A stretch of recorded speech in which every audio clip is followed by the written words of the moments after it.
Well, good evening, everybody. Mark Finan here in the home weather office on this Friday night. It is the last day of January, the 31st, 2025, and this is the evening weather briefing for the ongoing atmospheric river that is going to keep us in on-again, off-again rain through the day on Tuesday. The model's coming into better agreement, and it's not as if it's going to rain continuously between now and Tuesday. There will be some rather well-defined breaks that the models are coming into really good agreement on. And so I'll show you that as well as the rainfall totals that we are expecting. I'm going to start, however, with how much rain we've had so far. So for that, I go to the California Nevada River Forecast Center and I go over to this part of their page and click Observed Precipitation. And so this is the last 24 hours, and this is as I'm recording this right around 8 o'clock. Around the Sacramento County area, very manageable amounts of rain, a little over 2/10, a quarter of an inch, a little bit more as you get into the Roseville area, approaching a half an inch of rain. And then on the west slope, this is the sort of pattern we will see. You can see around Pollock Pines, we're up to around a half an inch of rain. Same thing here at Immigrant Gap, and we've had slushy snow in the Sierra. We've had chain controls, but that'll be changing as we are going to get warmer. And then we go into the Feather River Basin, and here we're pushing into the 3/4 of an inch of rain in some areas, but all of these are very manageable amounts of rain as the first wave of rain goes by. And we'll continue to see the rain increase in intensity as we get into the day tomorrow.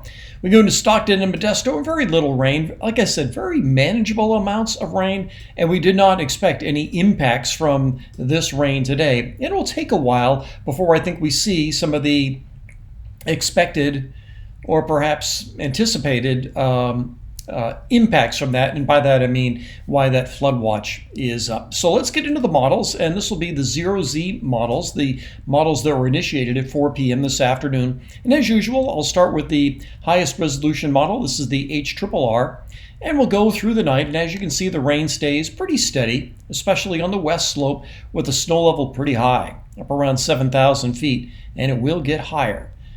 This is 7 o'clock Saturday morning.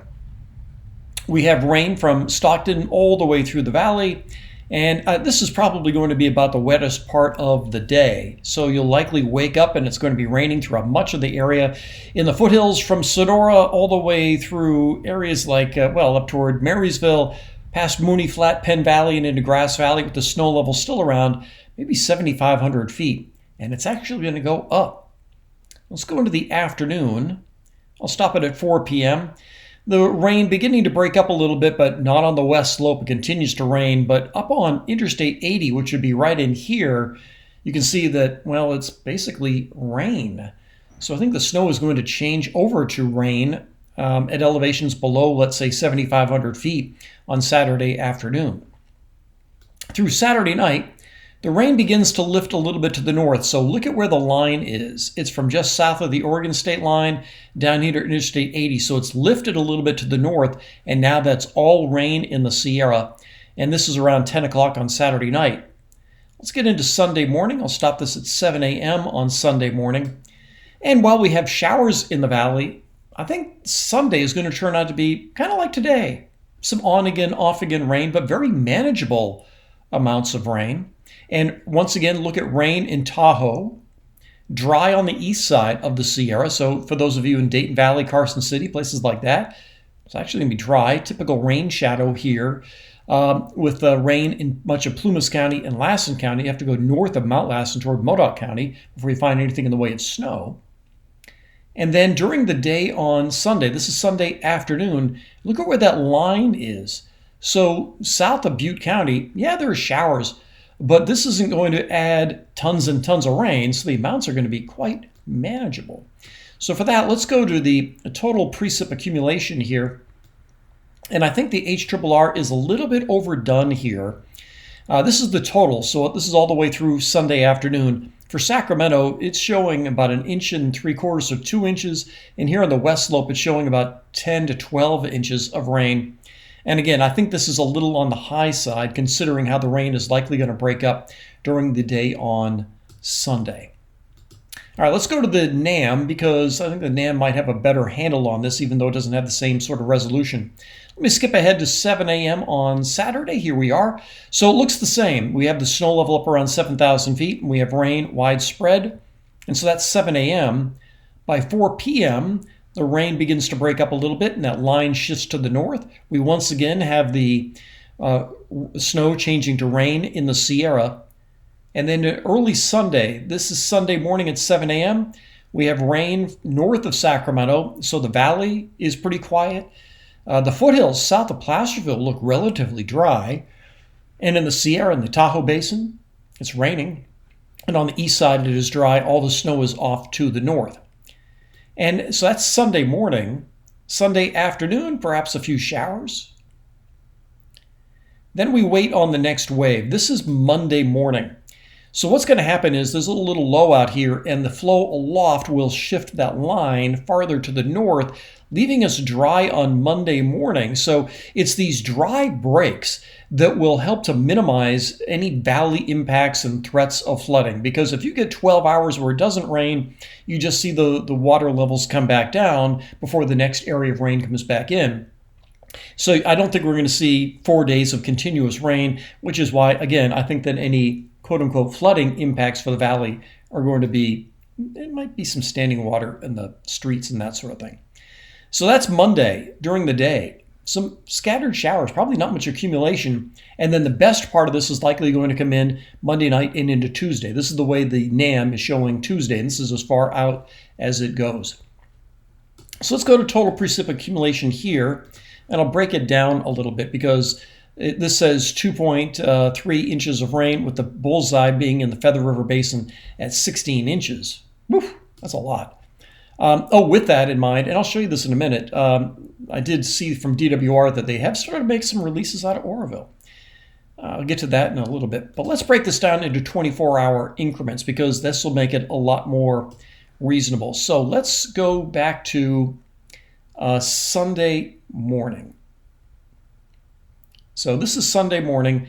So that means from Saturday morning to Sunday morning, we've had an inch of rain in Sacramento, and on the west slope, we've had 4 or 5 inches. And that's what we've gotten most of the day Saturday. Over the next 12 hours,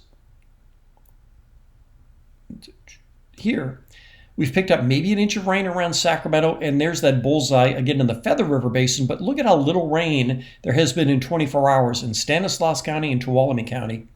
And then over the next 12 hours, we've also seen less than 1/10 of an inch of rain, and you can see where that bullseye has moved to. So that's how it breaks down in 24-hour increments. And so when you look at the total, yeah, you get these breaks in here, which really helps things out. All right, so let's talk about this atmospheric river a little bit because, this is what we want to see to get our most productive rain. And so that's how it goes. And you can see on Saturday night, Sunday, that line lifts to the north. We have the wave out in here along the back edge of it.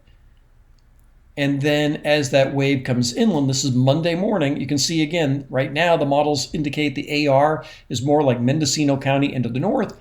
And then as that wave comes inland during the day on Monday, Tuesday, that's when we get our last good shot of rain, with another shot of rain coming in on Thursday.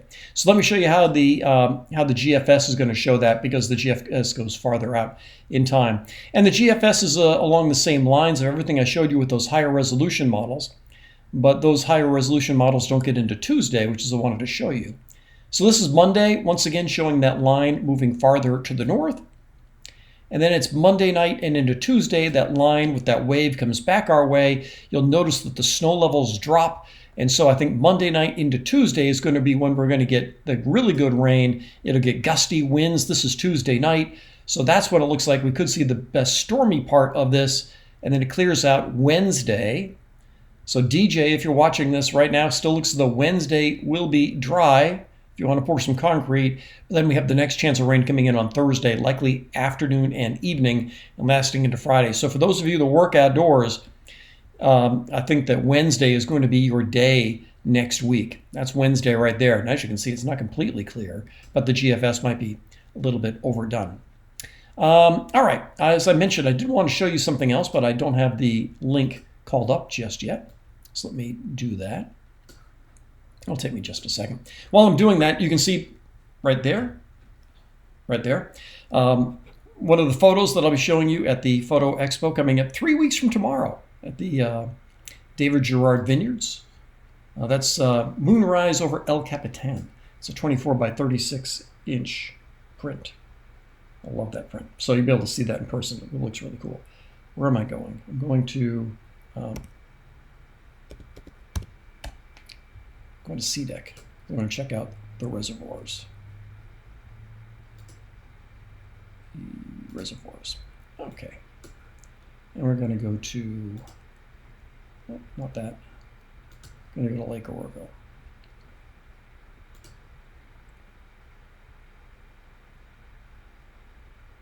Okay. We'll get off my pretty face and go to Lake Oroville. So what I'm going to show you are, let's see, let's go here to just the daily and see what they're doing down here.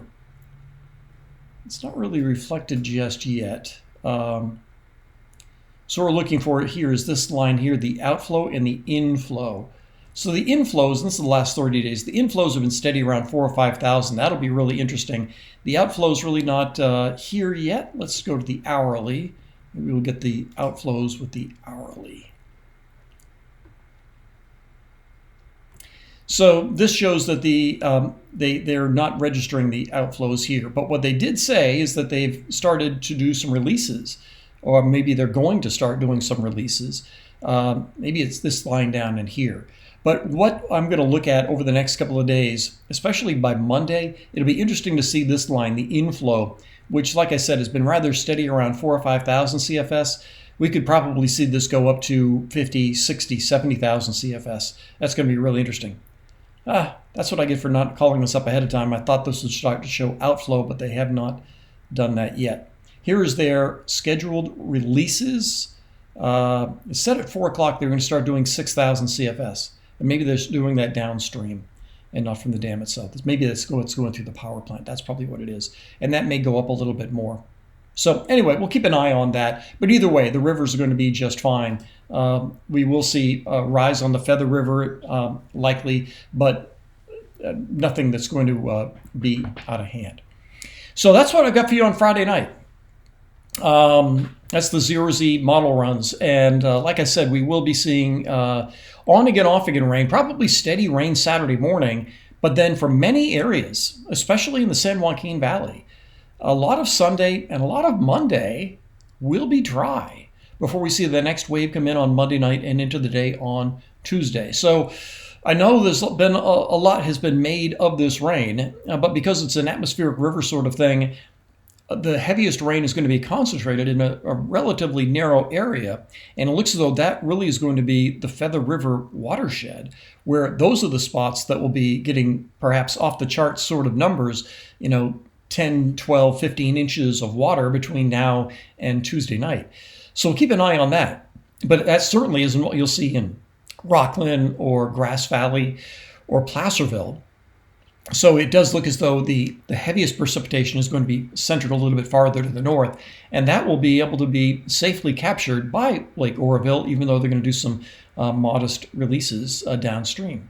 So that's everything I got for you this Friday night. I'll do another update first thing tomorrow morning as we get the 12Z data in, but I hope you're finding these helpful. I appreciate all the comments that you folks have been sending in. I hope you have a great weekend. I'll talk with you later.